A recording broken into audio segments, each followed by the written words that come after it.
One thing that is constant in tech is change. Tech is always changing, tech is always evolving, and so are the skills that you need to thrive in tech.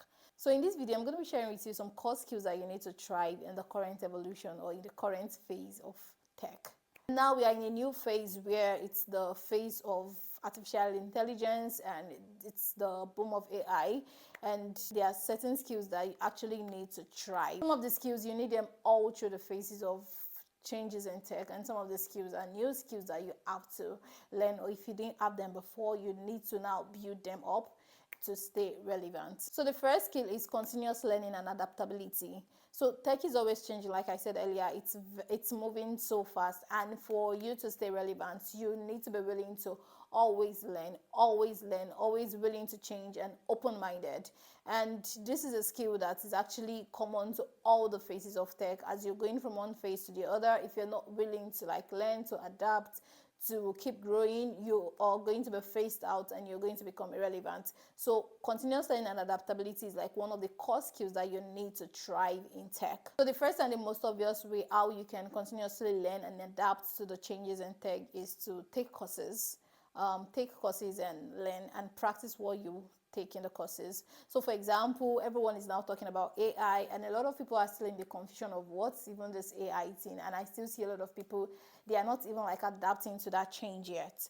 A good thing you can do for yourself, you don't need to wait for some company to pay for a course for you. There are a lot of courses on YouTube, there are a lot of courses on Coursera, Udemy, Code Academy on YouTube. You can just go to one of those courses and see what is AI. You would see courses that would give you fundamentals of what is AI, what is prompt engineering, and just for you to have an idea of what is going on. So that's one step. A better way to even learn more beyond just taking the courses is try to see how you can adapt some of these things you learn in the courses to what you do. So for example, let's say you're not even doing core programming and you're doing some other aspects in tech. Let's say you're a UI UX designer. You should already be looking into how you can adapt AI to your design, how some of the things you can already do with the AI tools, and start exploring tools and use them. Even if you don't have a job you want to use it on, try to use it for your personal project or pet project. So taking courses and applying the lessons from these courses to what you do is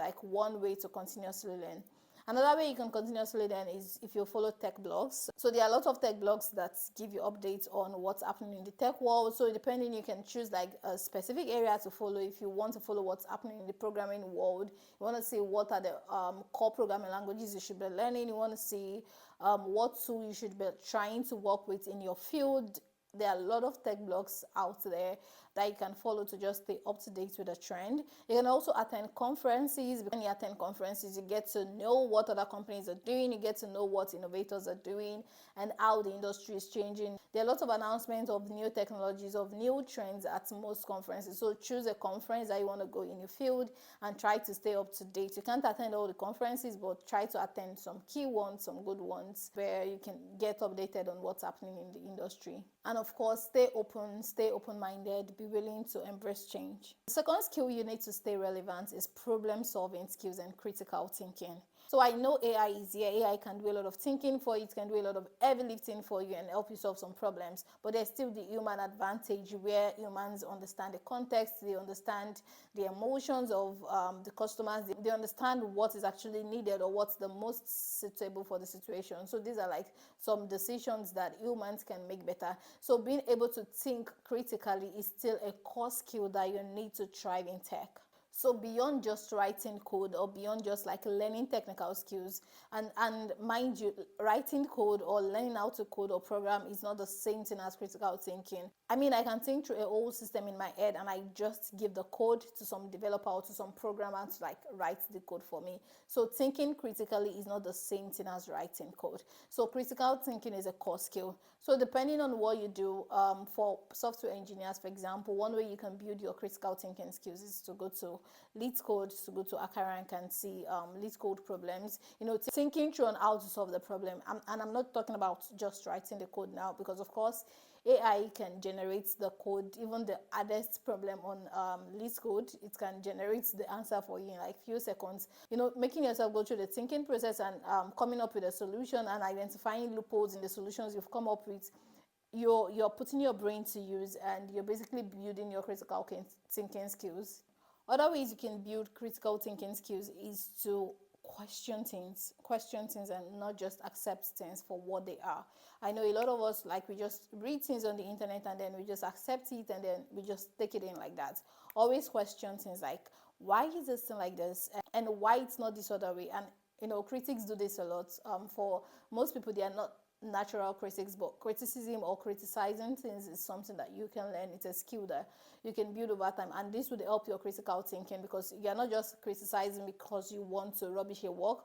You're criticizing because you want to challenge your thinking process. So learning how to criticize and question things is a good way to build your critical thinking skills. Engaging in challenging conversations, engaging in debates, and not shying away from tough conversations is also a way to build your critical thinking skills. So if you have friends that really challenge your intellect, and they always tackle it, I mean, it's a good way to exercise your brain. I know it's not the most comfortable for most people, but it's a good way to like challenge your brain to think critically. Also, like exploring blogs on how some companies solve like major problems.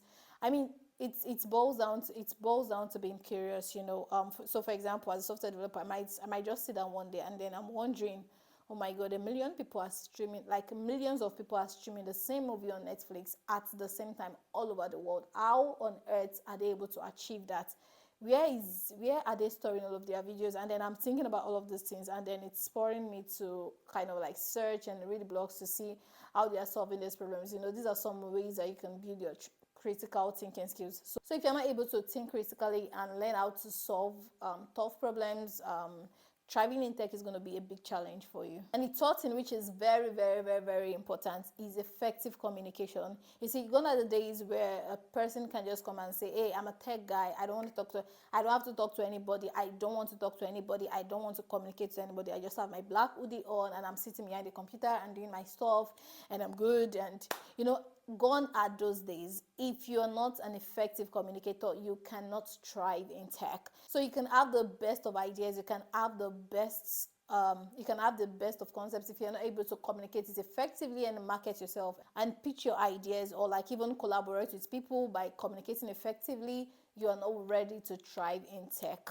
Okay, so what are some ways you can build your communication skills for you to thrive in tech? So number one way would be to practice writing.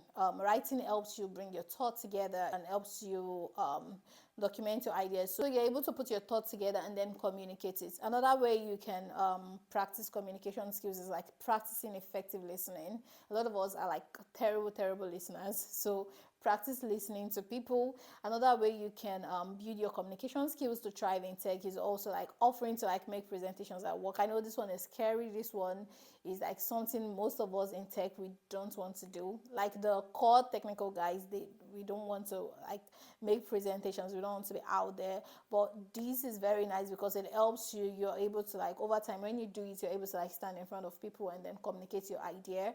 So presentation skills are a great way to build your communication skills, and of course you get questions from people and you see how you're able to answer them effectively. Another nice way you can build your communication skills in tech is get your non-tech friends or your families, your friends, call your mom, your grandma, and try to explain what you do to your grandma and make her understand. If you're able to do that, then you are getting better at communication.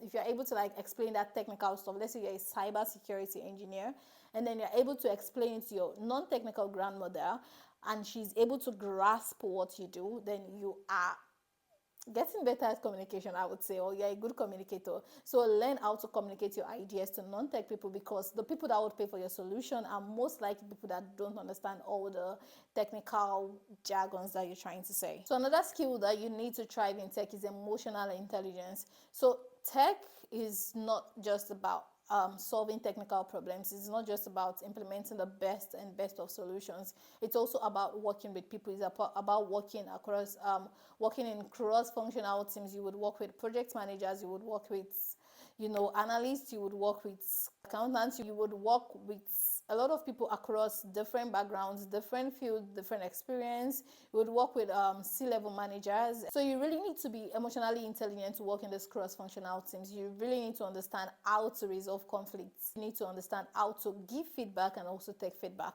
So emotional intelligence, collaboration skills is very important for you to thrive in tech. And finally, a very important one is understanding ethical thinking in tech. Ethical thinking in tech is very, very important, more than ever before. It's becoming more and more important. So this is like you understanding the long-term effect of what you're building in tech, you understanding how your tech or how what you're doing in tech is affecting the community, the sustainability aspect of your tech, the environmental impacts, the social impacts, you understanding also the security impact of your tech and compliance. So for you to build this, you really need to like keep yourself up to date with understanding security. So security is not just, like I always say, it's not just something that a few people in cyber security field are supposed to know. You should keep yourself up to date with cyber security. You should know the regulations and the rules surrounding what you're doing. You should understand AI ethics. You should understand AI biases. You should understand privacy and basically stay up to date with regulations and rules in your field. In summary, so tech is changing so fast, and for you to thrive, you need to be willing to unlearn, to learn, and to relearn. And as the tech is evolving, you need to be willing to evolve with it. Get the skills that you need to thrive and stay up to date. Okay, so I want to hear from you. What are some of the skills that I think I have not mentioned in this video that I think it's important for you to thrive in tech in 2025, in 2026, or in the next few years to come? Or which of those skills I've mentioned do you think is like the most important? Put it in the comment section. I want to hear from you. And if you like this video, please click on the like button. I know you definitely like it, so click on the like button, share, subscribe, and I'm gonna see you next time.